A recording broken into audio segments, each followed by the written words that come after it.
Hey guys, I'm Hellhound. Welcome to my Midnight Spook Show, and I'm back with yet another early 80s slasher film. Just on a roll with these lately. I'm just addicted to these type of movies, honestly. I can't get enough of them. Today we're going to look at the cult slasher film, Madman. Now, this has a pretty decent following. A lot of people talk about this one. There's a lot of talk among horror fans about this one. It's pretty highly regarded. Now, does it live up to the hype? Well, both yes and no. Well, let's look at the story first. Basically, Madman Marz, as is his nickname, killed his entire family with an axe years and years ago. And then he went to a bar in order to drink. He was like a demented farmer, a really mean and ugly one. He was like kind of like a redneck who butchered his family and then went to a bar. And then they figured out what he did. And they tried to hang him in the woods, and like they even took his own axe and sliced, part of his face open with it. It's also explained that somebody bit off his nose, like during a brawl, during a bar fight or something. So this guy's just hideous, and they tried to hang him, but then the next day they found the rope, was torn, and he was gone. He escaped, so he lived.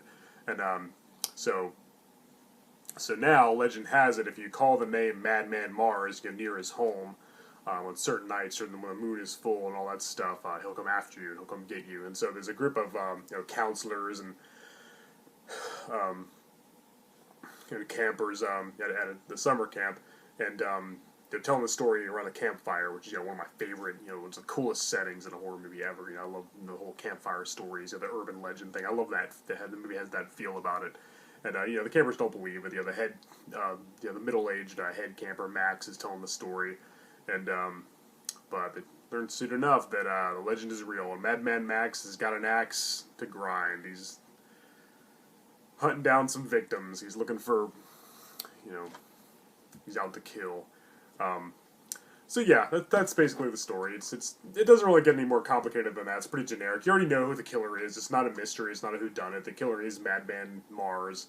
A demented redneck, wearing overalls and disfigured face and long gray hair. His face looks a little too prosthetic, a little too fake, but I think it works. That sort of thing doesn't bother me. Pretty interesting killer, pretty cool villain, which is the best part of these type of movies. But I think this movie's a little bit overrated, but I don't think it's bad. I don't think it's terrible. I'd give it about a 7 out of 10. Now, it's not the very best summer camp slasher. It's not the very worst either. I'm addicted to these type of movies. I love summer camp slashers. I can't get enough of them. They could make so many of them, and I'll never get tired of them. It's not as good as like most of the Friday the 13th films or Sleepaway Camp or even The Burning, but it's a lot better than movies like Cheerleader Camp and Twisted Nightmare. So it's about like in the middle. It's definitely enjoyable moments. Most of the characters are pretty forgettable, except for Betsy, played by Galen Ross, who was also in Dawn of the Dead and Creepshow. I think there's like the only 3 movies she's ever been in. I haven't seen her in anything else outside of those 3, including this. And Tony Fish as TP, TP, like toilet paper. They were kind of cool. And this guy Richie, I don't remember the actor's name. He's actually the one that set into motion the events of the movie. He's the one that called the name, then threw a rock at the guy's house and everything. The summer camp is really close to his old house where where the initial massacre started all those years ago. And he arrives, finds an axe, and starts killing them all one by one. Very basic, very by the numbers. But again, interesting villain. Some pretty slick kills. There's a lot of decapitations. I kind of wish they went for a little more variety, but you have a lot of axe murders, axe in the chest, axe in the head, all that stuff. A shotgun blow to the face, which is pretty cool. But yeah, it's almost at this point when you start getting into these movies, like your journey as a horror fan, you've probably seen all the masterpieces already. You've probably seen all the really, really, really great horror films. And like when you're in movies like this, where you're just like looking for like what's left, what's out there. But again, it's not bad at all. It's just a little, there's no exciting twists or turns. It's nothing too extraordinary. It's pretty simple. And kind of subtle. Just Madman Marz is killing people with an axe, and it's about it. None of the characters are really likable. Madman Marz is played by Paul Ehlers, who was a big burly man and standing at 6'5". He was kind of like a Kane Hodder type, and And actually, he actually reminds me a lot of Victor Crowley from Hatchet, years before Hatchet came out. I definitely think that Crowley must have been influenced by Madman Marz. He's even more similar to him than he is to Jason Voorhees, which was I always thought was like the main inspiration. He's even played by Kane Hodder. But yeah, if you've seen Hatchet and you want to see like a which was definitely a tribute, definitely an homage to 80s slasher films. If you actually want to see an actual 80s slasher similar to Hatchet, Madman would be right up your alley. But yeah, as I said, there's not really any exciting plot twists or anything. The story just kind of goes in the direction you're expecting to go, and it even has kind of a pretty underwhelming and anticlimactic ending too. It's almost like they didn't know how to end it, so it just kind of ended. Nothing, no no final, not really a like final battle or any clever um, surprises or anything. Violently murdered his family, only to escape into the woods before his execution could be completed. Now he's back, just like the legend. Yeah, I love stuff I love urban legend type of stuff. When it was like a killer from they're telling the campfire story and stuff, and there's like a backstory, like he does have an origin, and I like that setup for a movie. I love summer camp settings for horror films, as I said, and yeah, this one gets the job done. Again, it's not the most sophisticated one, but it's definitely not unwatchable. It's definitely not forgettable. It kind of stays with you after you watch it. It has some like 2 or 3 kind of catchy songs too, like kind of campfire songs, like you just say, like eerie, like legends, like with really like ominous tune and stuff. And I'll tell you, the song is like Madman Marz. That's been stuck in my head for years. Like that's sorry, the movie did something right. Yeah, this release is packed with bonus features, like almost more than this movie deserves. Like, I mean, it's good. I like it. It's just not that good. Again, 7 out of 10. Not. I've seen movies that take this formula, this concept, do a lot better. It's also kind of similar to The Burning. Disfigured killer. Offing people at a camp. And it follows the typical formula. I will say Madman Marz is pretty unstoppable. Lots of people try to fight him back, and like he's like almost invincible. He's been through a lot. Like he takes a lot. He takes quite a beating. And hell, he already survived a hanging and an axe to the face, and even having his nose eaten off. So already he's already got a pretty gruesome backstory. Already he's survived a lot. That a normal person couldn't live through. So yeah, he's kind of like Jason in some ways.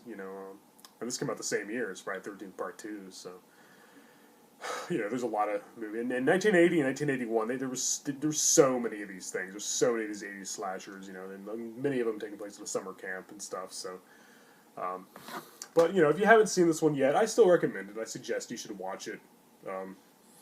You'll be in for a pretty good time. Just know that exactly what you're expecting is exactly what you're gonna get. It doesn't do anything new or different really or exciting. Just a pretty cool villain, which again, the villain's always my favorite character in slasher films or horror films in general, or just movies in general. I always like the villain the best, but these type of films, the villain's what it's all about. The villain kind of makes or breaks the movie, at least for me. And again, there's not any, mystery surrounding the killer's identity. It's Madman Marz. He's, overalls, wearing redneck with an axe to grind. With a mangled face. Watch out for Madman Marz coming to get you. So yeah, again, like all the characters, the counselors and stuff, I didn't think they were that interesting. I liked Max. I liked his character. He was the one that tells the story at the beginning, and he's like a lot older than, he's like the head counselor, I guess. He's a lot older than any of the other, the rest of the group, and he wasn't really in the movie all too much, though. He kind of disappears. I guess he leaves and then comes back later on, and then Richie, he was kind of the cocky, arrogant guy. He's the one who yelled the name and is responsible for everybody getting killed. And he never really gets his comeuppance either. Which it's like, the hell, Madman Marz, you wasted everybody else, but not the person who's responsible. Like, whatever. Yeah, again, as I said, yeah, about the ending, the movie just kind of ends, and like it just, I don't know, like I was expecting a little more. Like usually the climax is the best part of the. A lot of times the best part of it, or at least the most exciting, thrilling part of a horror movie, but, whatever. So yeah, it's not really a very gripping story. You're not going to find yourself invested in some, intricate plot that's going to unfold before your eyes and change your life or evoke any kind of emotion out of you. But, know that you're in for a good time. You're in for some good kills, some good gore, A little bit of nudity, and a pretty slick, dark summer camp setting. Some excellent night photography too. I think the entire movie takes place at night. If I can't recall there being any daytime scenes. If there are, they're very brief. Don't last long at all. Like they're very go by very quickly. So yeah, a good part of the movie is at night. Very dark. And you also don't get too good of a look at Madman Marz's face throughout most of it. You already know what he looks like pretty early on, but like it doesn't. He's kind of usually obscured and kind of his features are kind of concealed, but he's got the long gray hair and stuff. Again, Paul Ehlers, he does a decent job. He's would have been cool to see him play, a homicidal maniac in more horror films of this ilk, but what can you do? It was directed by the late Joe Giannin. He's no longer with us. The guy who plays Max is, I think he's dead too, and also Tony Fish, one of the main characters who played TP. Still laughing about that name. None of the main characters are all that interesting, and so like when they do die, like you don't really give a damn. Like you know which ones are gonna die, and which ones are gonna. Well, actually, almost everybody. Actually, I take that back. There's some characters I thought, oh, she's gonna be the lead heroine. She dies. Oh, okay, so she's gonna be the final girl. Nope, she dies too. It's like, okay, well, this girl's gonna survive and fight back and put an end to Madman Marz's reign of terror. Nope, an axe in her face. It's like. Yeah, okay, so I'll give it that. The movie kept me on my toes a little bit when it came to that. It was a little shocking, a little surprising when it came to who was going to be the final surviving victim of Madman Marz's axe massacre. Madman Marz.